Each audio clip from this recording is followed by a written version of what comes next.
ईश्वरना मियोइबगी मथक्ता याथंग तारा पीरिबसि करिगिनो हाइबा मतमदा अखोइ मियोइबसिंग असे आइगी अनिंगबा तोरकपा आइगी अपामदु चलकपा अइना निंगबा अइना चनिंगबा अइना लाइनिंग लाइसोन क्या मागे अनिंगबा अपामदु चटखिबगी मपाना ईश्वरना असोके मतिक सावबदगी मियोइबगी मथक्ता मौक्सीजि सिजनरगा ईश्वरना याथंग तारा अदु पीखिबनी लाई हाइबसि इचिननौसिंग लाई हाइबसि यामी मखल यामी अदुबो ईश्वरदि अमखक्तनी si mipung khutimna yanarabang ngakani adubu isor ama khaktani di hai adubu ekoina khurumliba singa se mahagi saion mayam singa se ekoina khurumbam thokpra ekoina ningbam thokpra haibasi ekoina bible si parba matungda ekoina khangbang ngamgani aduna isorna di layam ningba si asoke matik sawi isorna lai murti latpa layam ningba masi isorgi mayoktani ichine noksing masi bible si da Baik sing na phongdokpiba do aikoina tajaba amadi uba phangani aikoi taminasi khongsanba panduk kungi pada amadagina pada tratret asibai sanglamna adu pajarke masida aikoi mayam khangminasi mapu ibungna makhada iriba wasingsi makoida phongdokki kaisum sang oina leramba Egypt tagi nakoibo pubirakpa nakoiki mapu ibungo lining thaudo aini aigi imangda nakoina atopa lai khurumba yade nakoina laipakna natraga yona lai murti saduna ningloi dogani natraga nongmadonda leiriba potsingi maung manba semduna khurumba yade malem sida leiba natraga laija ironungda leiba pot natraga jiba singi maung manna saraba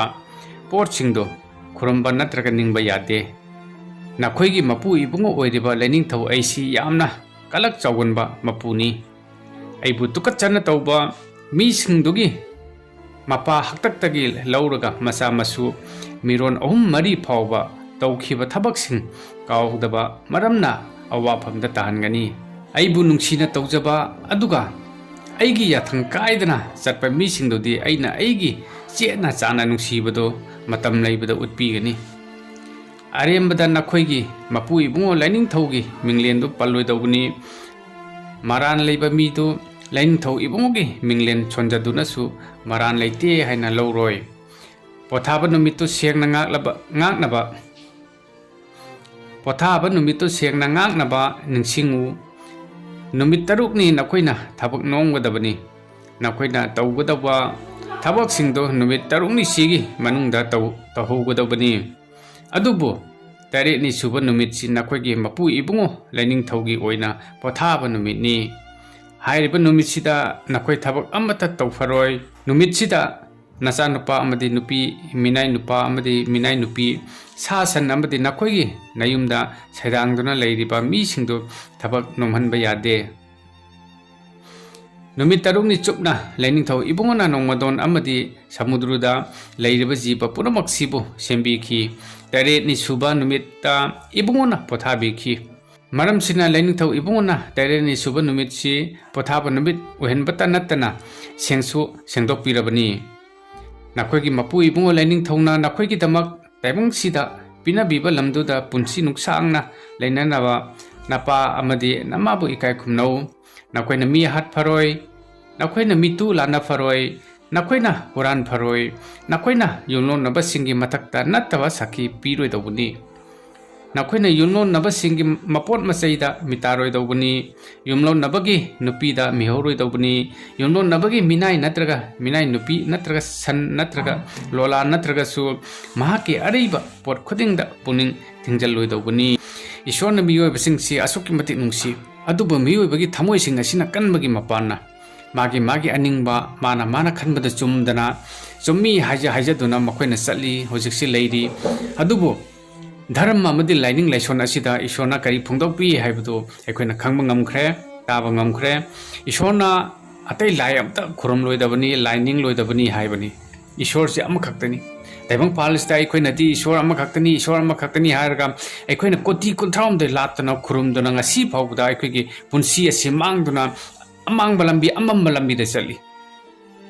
masi ishorgi mayoktani ishorna asokke matik sawi habase ekoina ariba walamna ba sida khongsan ba sida ekoina uba phangi sine nauchi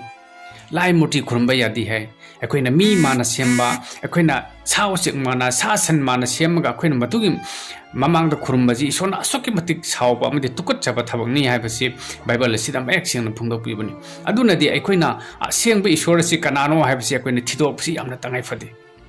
akoini lai khurum libani lai ning nibani haiduna akoigi punchi asi amang balambi da chalhali hayeng hak ki punchi ado na ki thawai do sirba matungda akoina khurum liba lai aduna akoina sem liba murti aduna na ki thawai do kanbi bangambra na ki thawai do sarga lebak to da pubi bangambra haibasi akoina khangbaji asogi patik tangai phate china noksi ngasi na hakna aigi ipai pugi haktak ki chanrak liba lai murti mayam do ninga ka chalamba yai khudum lamba yai adubo Eshorna di madu aran bani madu chatpa yade madu tawganu haina asukki matik tukat chadingai oiba thabak ni haina Eshorna asuk Bible asita phongdokpibani china noksi aduna di akoina khangba si yamna tangai phade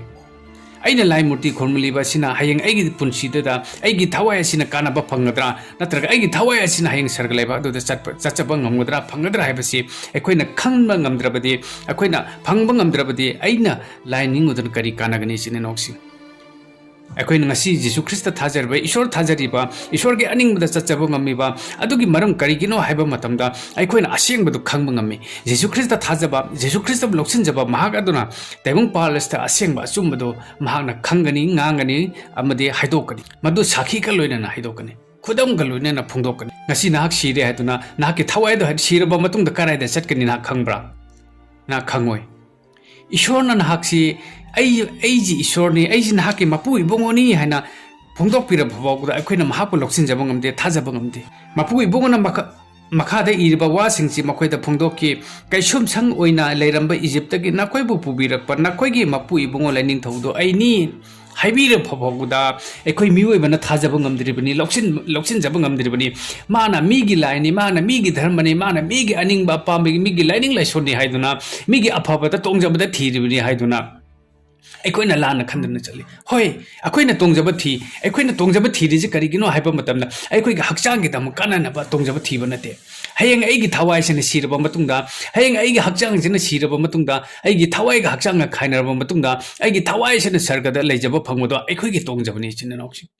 akoina taibung palda sana lan thum tolo paisa gi tongjaba do akoina thide akoina thirabasi akoigi thawai do hayeng taibung palsi thadokraba matungda sarga leba do leibado phangjabado adugi tongjabado akoina khangji loksinjai adugi mapanani akoina ngasi Jesus Christ thajariba Eshor ki tung injariba Eshor bo loksinjariba ngasi nahangna layam masing thiba ngamdaba layam mayam am ningamba yai loksilamba yai adubo nahaki thamoi dadi nungsiba leramoi nahaki thamoi dadi mi haninganguni nahaki thamoi dadi kalakpan thalanguni nahaki thamoi dadi mitu miwa laningman thalanguni nahaki thamoi dadi mi bu nungsiba ngakpiba kokpiba ngamamoi nahaki thamoi da laman komningbana pik thalanguni madu asengba Eshorna te chine noksi nahangna lachariba nahangna loksinjariba nahangna khurumliba do nahakpun manganna nabgi damakta chingli haibasi nahangna khangadabni chine noksi asengba Eshor gi aphaba mapagi masa singdi mato karamna changdamna pham oi haiba matamda wangangda sangangda wahida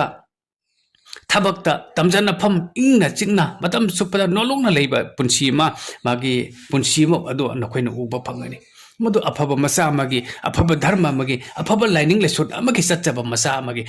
tawpham amade magi chatpham thokpado akoina uba phangani chinnoksi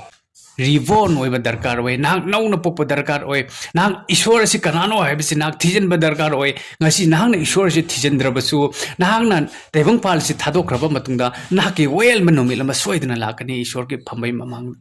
madugi wayal manumin aduda nahang naya do krak chiktuna khangani o aina taibang palasita aina Eshor do khangbang amna na thijaram batarabadi aina Jesus Christ si kanano haibasi aina khangbang amna na honeram labadi aina thajaram labadi ngasi aina ware ba awabase ai thawai sina maigi ko maduda satkaduriba maigi ko maduda legidroba asidagi aise kanjaba phangangudabani ko haibasi nangna wakan khalakani adubu matam ado asuk matik thengkiba matam oire chine noksing nahang na ngasi sauning mayai taram tab tukachaba ama forum baye madu karai dagi phau lei habada phattaba thawai sing phattaba lai sing aduna nahaki thamoi duda nahaki puning aduda nahaki brain adu changaga phattaba sing do pol laga nahbu chingthokpa yana nabgi damakta silli thaurang ngakte ni chinanok huran mana ꯄꯣꯠ ꯍꯨꯔꯥꯟꯕ ꯃꯇꯝꯗ ꯑꯁꯨꯛꯀꯤ ꯃꯇꯤꯛ ꯍꯔꯥꯎꯖꯩ, ꯑꯁꯨꯛꯀꯤ ꯃꯇꯤꯛ ꯅꯨꯡꯉꯥꯏ꯫ ꯑꯗꯨꯕꯨ ꯊꯪꯅꯕ ꯃꯤꯀꯨꯞꯇ ꯀꯔꯤꯒꯨꯝꯕ ꯃꯍꯥꯛꯅ ꯈꯨꯗꯣꯡꯊꯤꯕ ꯂꯥꯏꯕꯛ ꯊꯤꯗꯅ ꯐꯥꯈꯤꯕ ꯅꯨꯃꯤꯠ ꯑꯗꯨꯗꯗꯤ ꯃꯍꯥꯛꯅ ꯑꯩꯅ ꯁꯤꯒꯤ ꯊꯕꯛ ꯑꯁꯤ ꯇꯧꯖꯔꯝꯗ꯭ꯔꯕꯗꯤꯀꯣ ꯍꯥꯏꯅ ꯃꯍꯥꯛꯅ ꯈꯟꯒꯅꯤ꯫ ꯑꯩꯅ ꯁꯤꯒꯤ ꯊꯕꯛ ꯑꯁꯤ ꯇꯧꯖꯔꯝꯗ꯭ꯔꯕꯗꯤꯀꯣ, ꯑꯩꯅ ꯁꯤꯒꯤ ꯊꯕꯛ ꯑꯁꯤ ꯑꯩꯅ ꯃꯤꯒꯤ ꯃꯄꯣꯠ ꯃꯆꯩꯁꯤ ꯍꯨꯔꯥꯜꯂꯝꯗ꯭ꯔꯕꯗꯤꯀꯣ ꯑꯩ ꯉꯁꯤ ꯖꯦꯜꯗ ꯂꯩꯔꯣꯏꯀꯣ ꯍꯥꯏꯕꯁꯤ ꯃꯍꯥꯛꯅ ꯈꯟꯒꯗꯧꯔꯤꯕꯅꯤ ꯁꯤꯅ꯫ ꯑꯗꯨꯒꯤ ꯑꯋꯥꯕ ꯅꯨꯃꯤꯠ ꯑꯗꯣ ꯃꯤꯀꯨꯞ ꯑꯗꯣ